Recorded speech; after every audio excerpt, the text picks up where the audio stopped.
I don't know which soap that I used to bath my body that day. I don't know which oil that I put on my body that day that was making people to just, stop for me and want to help me out.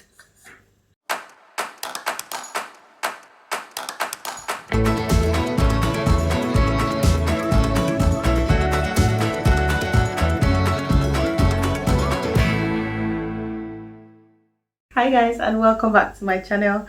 My name is Sayo, and if you're new here, this is an entertainment and a lifestyle.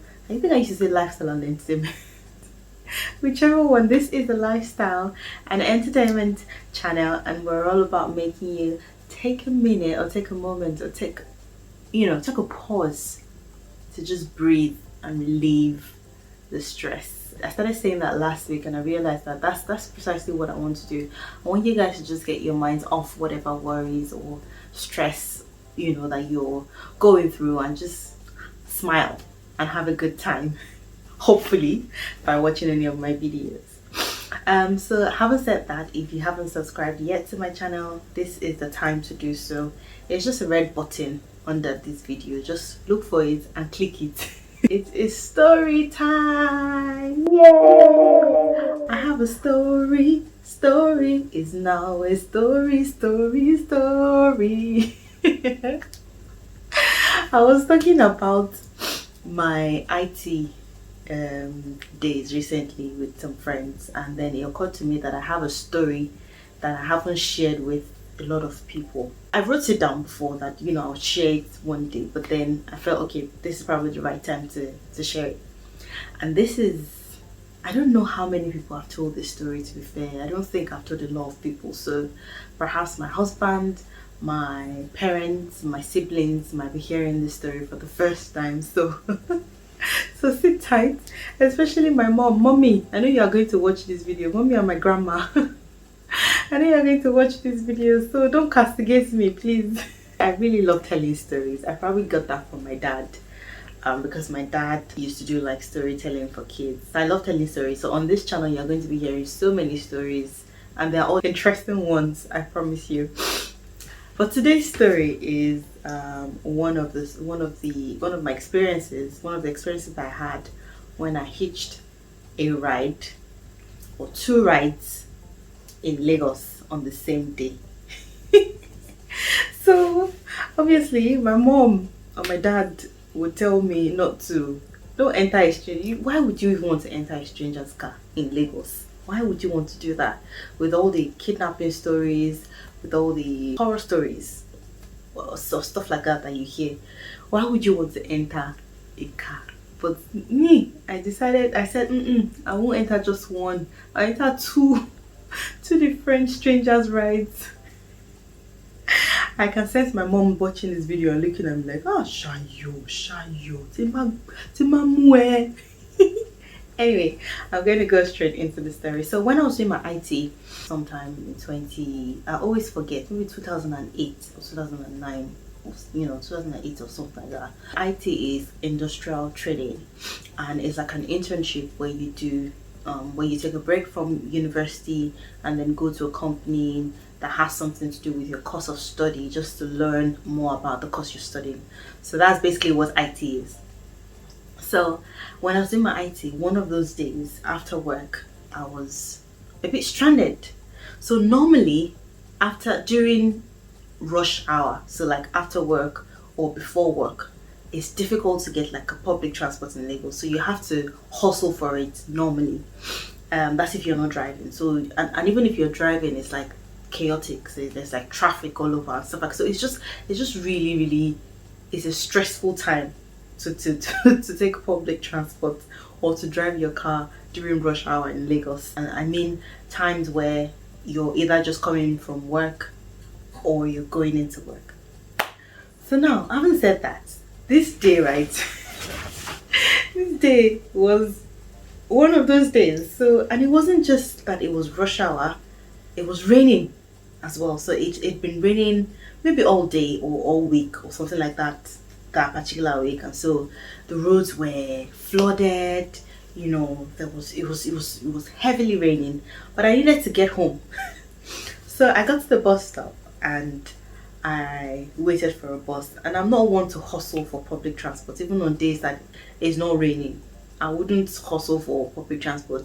I think I used to do big girls those days. I'll just stay and see if I find one bus that I don't have to struggle for it too much, and I'll get into it. So, bottom line, I didn't used to hustle for transport. But this day it was raining, right?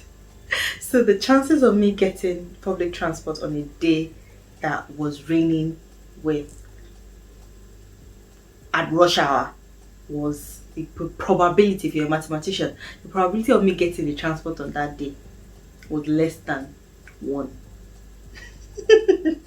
Was less than 1%. But I tried, I struggled a bit. I couldn't, I just wasn't getting on any buses because they were either full or rushed, and I wasn't in the mood.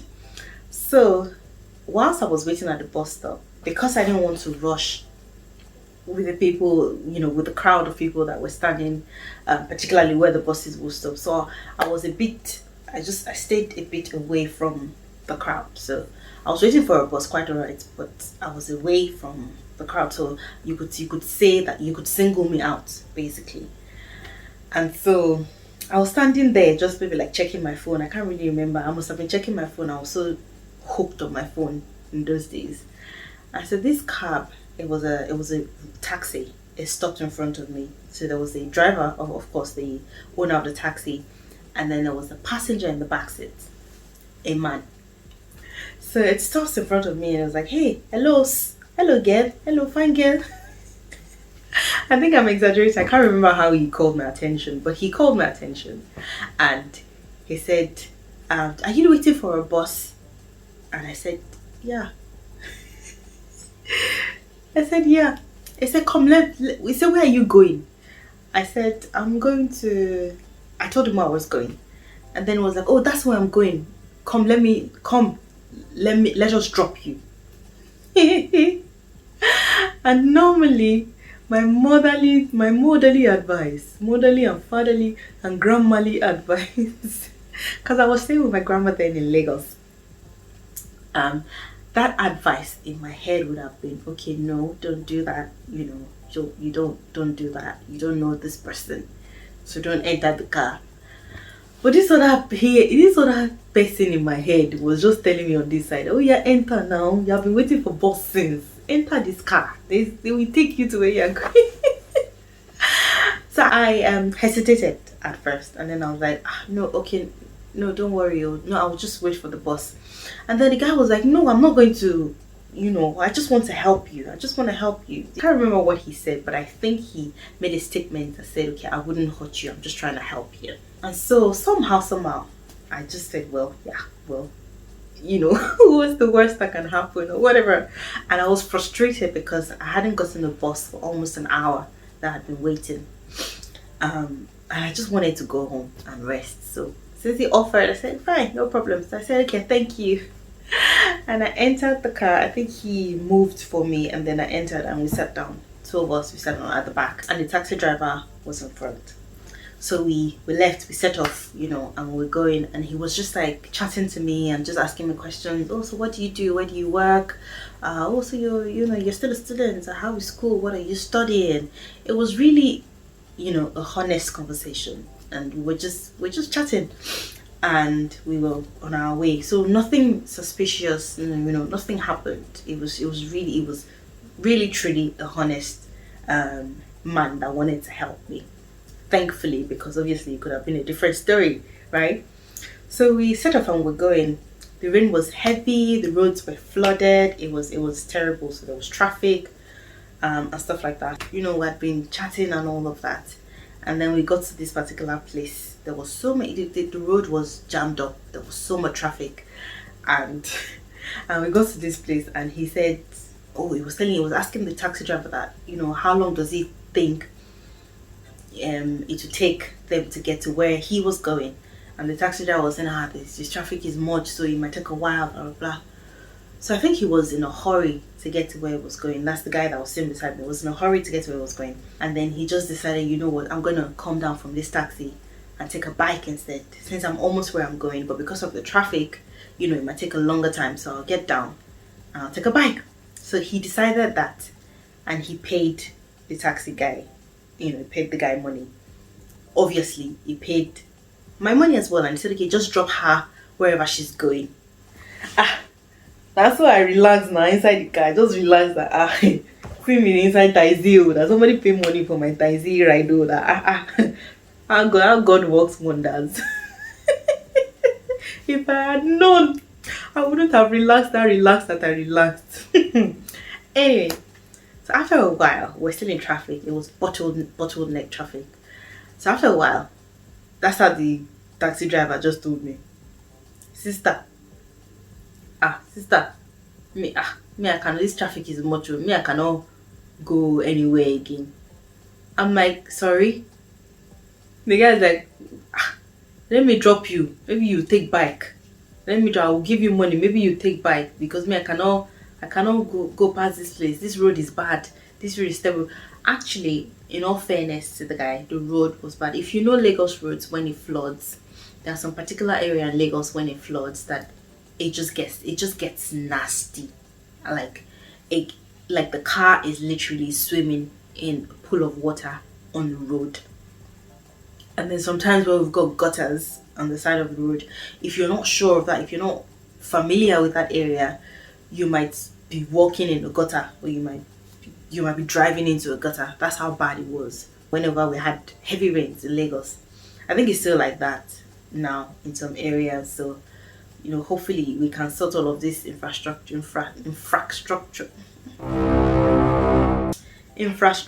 problems in Nigeria. But yeah, it gets really, really terrible sometimes in some places when it rains. And unfortunately, the road that leads to my house, or to the road that leads to my estate, was one of those roads.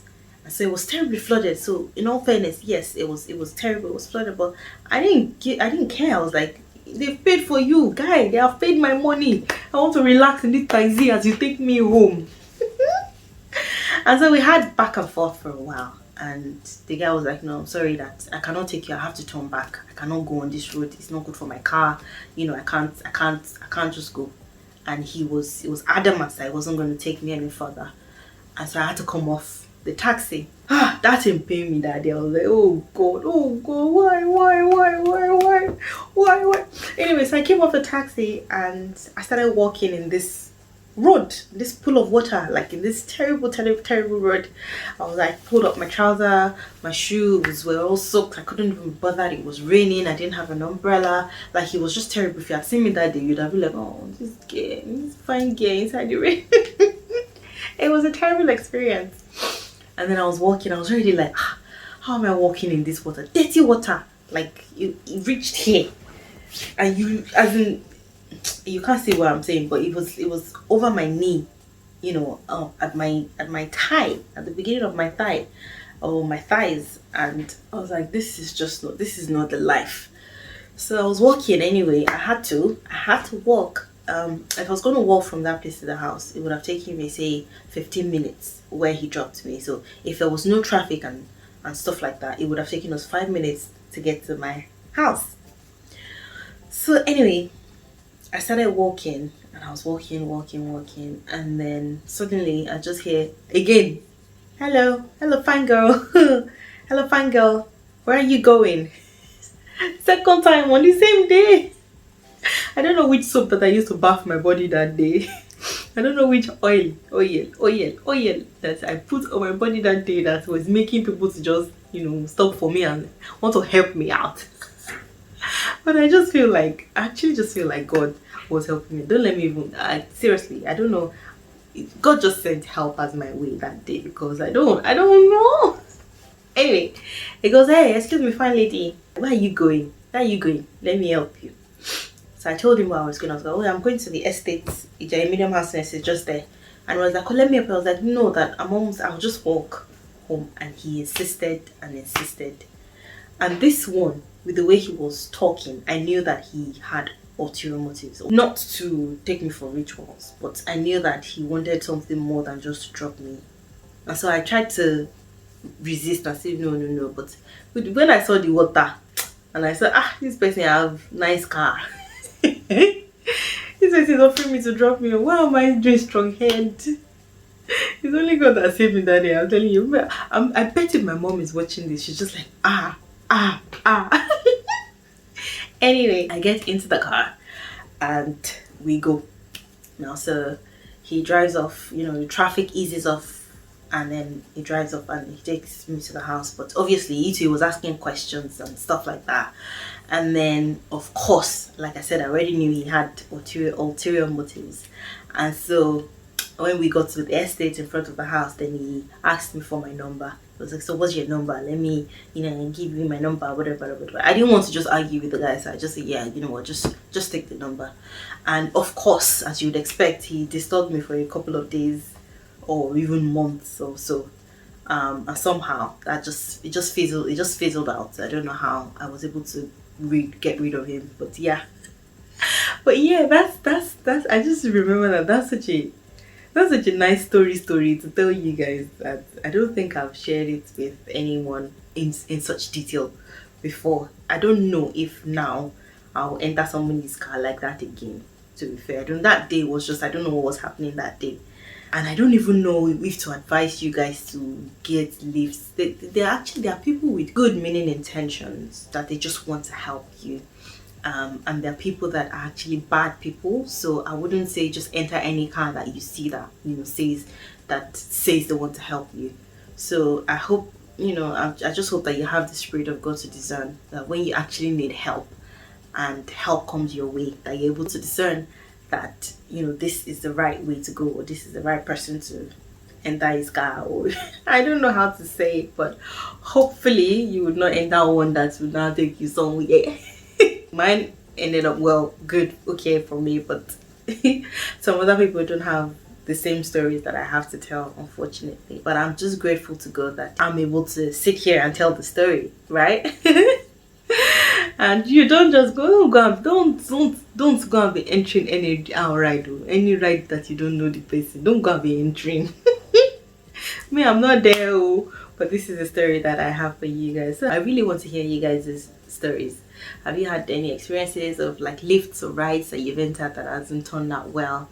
Or alternatively, you know, if you had a similar experience to mine, then I really do want to hear it. So let me know in the comment section below. And that's all the story that we have for you today. Like I said, I still have a lot more stories to tell you guys, so hopefully you come back for more. But until then, please do subscribe to my channel. Please do give us thumbs up, or give us a thumbs up. I don't know what's wrong with my English today. Shall give us thumbs up like this.